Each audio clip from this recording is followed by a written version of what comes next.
this will get on YouTube, if the communist Chinese will allow it to get on YouTube, please tell any students watching what President Clinton and you put together in 2000 in the Oslo Accords. You gave the Palestinians a pathway to peace, and they were scared to take it because they knew they would be slaughtered by Hamas.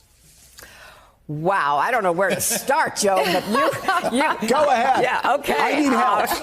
Well, I want to make a couple of quick points because you raised, things that, need to be vented about. First of all, I have had many conversations, as you have had, with a lot of young people over the last many months now.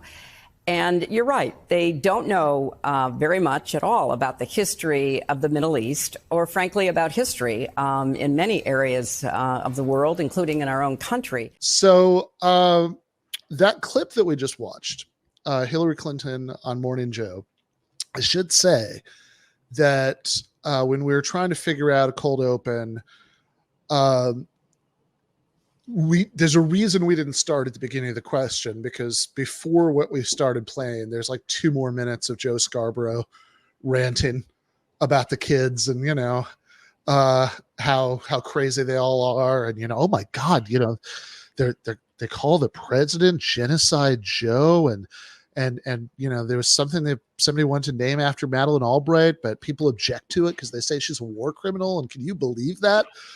He just goes on and on and on. Communist China influencing the children via TikTok comes up a lot. It's honestly indistinguishable from like the Fox News version of this. But what I particularly liked about that clip is that here you have Joe Scarborough very confidently repeating this narrative about how Bill Clinton, Big Dog, tried to solve Israel Palestine. He gave the Palestinians the super generous offer, and Arafat turned him down, and it's all the Palestinians' fault. And he's just like, can you believe that these stupid kids do not know this? And it's kind of amazing because I saw, I think the Squirrel account on Twitter posted this. There's this amazing old clip of Joe Scarborough's late father-in-law, Zeg Brzezinski, on Morning Joe, as Joe makes exactly this same claim. What do we do the next time Israel is attacked from an outside force? What do we do at that point? That's the wrong question. No, that's not the wrong question, because we never get the condemnation of Hamas or Hezbollah. It's always after Israel responds to defending itself. No, it's not. The problem is that this conflict has lasted for years, and the United States has been largely passive. So the right question is not what do we do when things break down. The right question is what do we do to avoid a breakdown by being engaged seriously in the peace process. And for the last 8 years, we haven't been. And that's why we have the mess like we have right now in our hands. You can't blame what is happening in Israel right now on the Bush administration. Yes, you can. No, you can't. Well, Joe, let's go back to 2000, Dr. Brzezinski. You and I both know Bill Clinton gave Arafat and the Palestinians everything they could have wanted. Such a stunningly superficial knowledge of what went on that it's almost embarrassing to listen to you. Oh, is it? If you were to look more closely at what happened in the Clinton Camp David discussions, you would know that what you have just said is absolutely wrong. There were all sorts of provisions and catches to the so-called proposal, and it wasn't rejected. The negotiations went on in Taba, and then there were elections in Israel. And Sharon came in, and everything got aborted. In the last 8 years, we had a policy in which we have proclaimed an interest in peace. Condi Rice has traveled 16 times in 21 months to the region, proclaiming, you must do this, you must do that. But the United States never exerted itself. So the issue that Obama faces, and that's a question that you raised, is, are we going to be sitting there issuing condemnations, whether it's of Hamas or of Israel or anybody else, or are we going to be seriously engaged in the peace process? That is the question. We have another block, and I'm very excited about that because I'm stunningly superficial. Chief, I look forward to you educating me and the rest of America. Hold on, the rest of America and the rest of the foreign policy community who have said time and again, Arafat walked away from the best deal he could have got, and that the Palestinians never miss an opportunity to miss an opportunity. You're repeating slogans. You're repeating slogans. He did not walk away. What he said was, I'm going to take the proposal to all of the Arab capitals and see how they react, because the proposals were controversial. And then negotiations went on, even after Christmas, where Clinton and Arafat met, and they were going on in Taba in January, after Clinton was already leaving office, and then the process got aborted.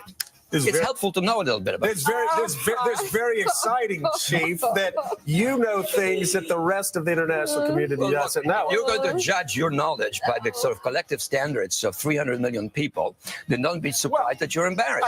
I'm not embarrassed. I read the New York Times and the Washington Post and Foreign Affairs. You know what I'm going to do? I'm going to throw those away, and anytime I have a question, I'm going to call you up. Let me spell it to you. TABA, Taba negotiations. Look them up. It will be helpful. I'll do that.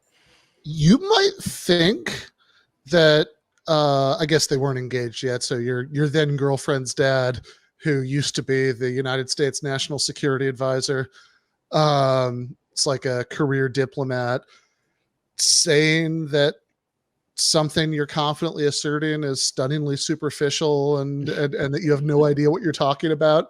You'd think that would be the kind of thing that would lodge in your brain, and you would then not say that same thing again. But yeah, you'd be wrong. Look, he knows. He reads the New York Times. He reads the Washington Post. You know, the funny thing is before the episode, I was actually just kind of reading up why the Oslo Accords failed from Foreign Policy magazine, and you know, which Morning Joe just said he reads. So maybe he should work better on his reading. I like the when he's like, it's embarrassing. What you're saying is I'm embarrassed. That's a burn right there. Yeah. You've made everyone dumber with what you've just said. Yeah. As Tom says in the chat, I will not defer to my future half-wit son-in-law. What's the lady's name? Misha? It's Misha, right? I think Mika. I think it's Mika. Mika. Yeah. Right. Yeah. Exactly. Okay. I don't ask you how to pronounce his full first name because Mika, you can't do better. This I just call him General Brzezinski. So embarrassing. It gets me by. My son-in-law, he's pure embarrassment, making me look bad.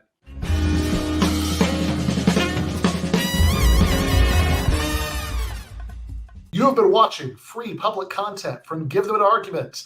To access every single episode of the show, the main show on Monday nights, all of the streams, all of the debate breakdowns, all of the patron-exclusive post-games on Monday nights, all of the patron-exclusive bonus episodes every week, and much, much more, go to patreon.com/Ben Burgis.